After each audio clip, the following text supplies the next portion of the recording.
For 21 years with the St. Louis Cardinals, the Philadelphia Phillies, the Boston Red Sox, a half a year in Montreal, and he can still walk.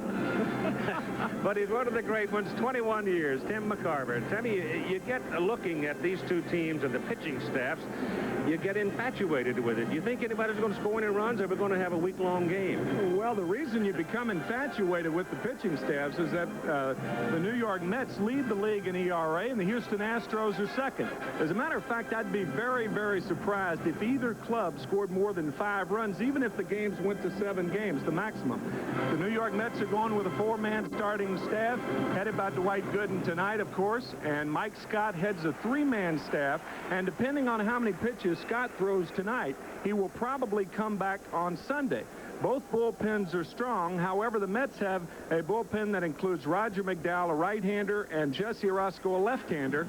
And the Houston Astros, while they have Dave Smith with 33 saves on the year, are missing one element. Keith Hernandez says this. I think that you have to have left-handers in the bullpen to beat us. We got Darryl Strawberry and myself.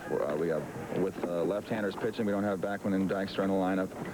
And I feel that if you don't have the left-handers to do that, to turn us around, I think that's a negative. I think all the clubs this year, particularly St. Louis, brought in left-handers in relief after we knocked out a starter. They have DeShays who's going to be there, and Calhoun. And both are obviously good pitchers. But you've got DeShays in a situation he's never been in before. He started all year, and he has a tendency to be a wild high. So that could be a key, but then again, that couldn't be a key. Who's to say? It's just going to be a real tough series. Well, Jim DeShays won 12 games, but primarily as a starter this year.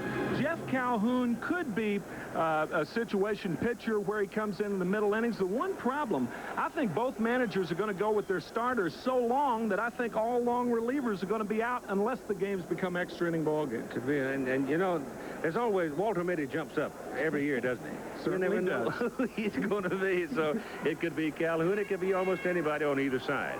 But let's go now to the offensive side of it, presuming we do have some base runners in this series. And I thought it was interesting to talk to Hal Lanier as to whether or not he might change his tactics, maybe a different kind of a game plan in a 7-game series. So I put the question to him, and this is how he answered it yesterday. No, Keith, I think, you know, we have to stay within ourselves. That's the most important thing in the playoffs, and especially during the season, too. But, you know, we've played very aggressive ball throughout the whole season, and we're going to continue to play that. You know, we have to get our first 2 people on. We have to steal bases. We have to put pressure on the defense. And, you know, this is one of the reasons why we won the Western Division and why we won 96 ball games. So, you know, they're going to have the green light unless, you know, we get way behind and late in the ball game and where we need a 3-run home run from a Glenn Davis or whoever, we'll put the hole on them. But other than that, we're going to play the same brand of baseball that we played throughout the whole season. You got to expect them to be hauling it. If they do get those first 2 guys on, they got to be running on Gary. There's no doubt about it, but Gary's really better than Alan Ashby. I like Gary's chances better than I do Ashby's, and both staffs are going to make it tough on the catchers because both staffs are slow to home plate. But we're going to probably do a little pitching out or something, really give them something to think about. I think that's one of the most revealing things. You know, the passive baseball viewer may not realize that most of that burden of holding those guys or keeping the guys from running from base to base to base belongs to the pitcher. As a matter of fact, Dwight Gooden, with his illustrious career, he's won 58 games, and he's allowed 109 stolen bases, and only 19 have been caught stealing while he's been pitching. I think the key, one of the keys, was when Davey Johnson said that his catcher, Gary Carter, will be pitching out. Carter threw better in the last half than he did in the first half, and Alan Ashby's always been an underrated catcher, in my opinion. Okay, the California Angels and Boston Red Sox are now 1-1 in their series, and Jim Lampley will update us on that. The Eastern Division champion Mets. The manager, number 5, Davey Johnson. Leading off, igniter of the Mets offense. He stole 31 bases. Number 4, center fielder Len Dykstra. Batting second, he hit a career-high 320 during the regular season. Number 6, second baseman Wally Backman. Batting third, he finished among the league leaders in batting average, hits, runs, and game-winning RBIs. Number 17, first baseman Keith Hernandez. Batting fourth, the only Mets player to knock in 100 or more runs in 2 seasons. Number 8, catcher Gary Carter. Batting fifth, he became the first first National Leaguer to be voted a starter on the All-Star team in each of his first 3 Major League seasons. Number 18, right fielder Darryl Strawberry. Batting 6th. He's been with the Mets longer than any other current Mets player. Number 1, left fielder Mookie Wilson. Batting 7th, 8th leading hitter in the National League. Number 22, third baseman Ray Knight.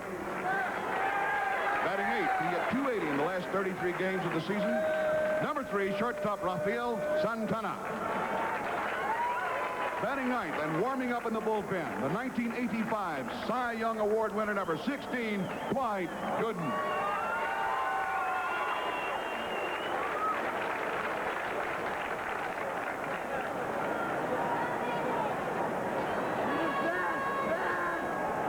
And now for your Western Division champion, Houston Astros.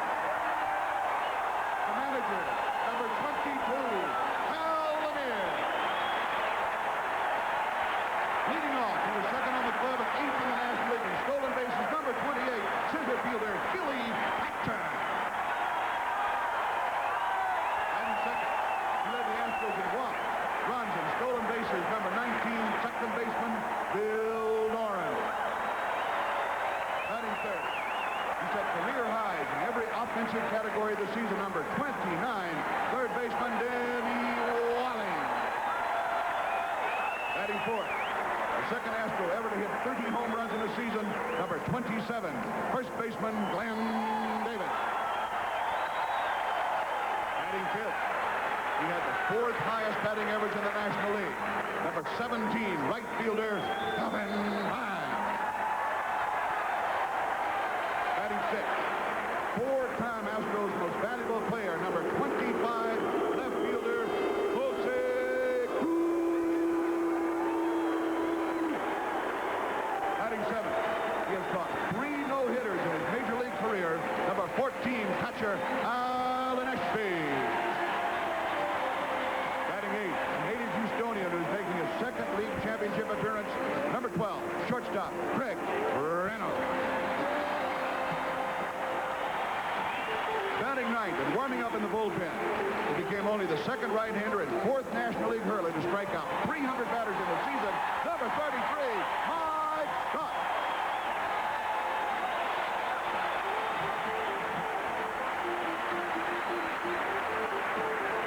Now, ladies and gentlemen, if you will please remain standing to the presentation of the colors by the Texas Army National Guard.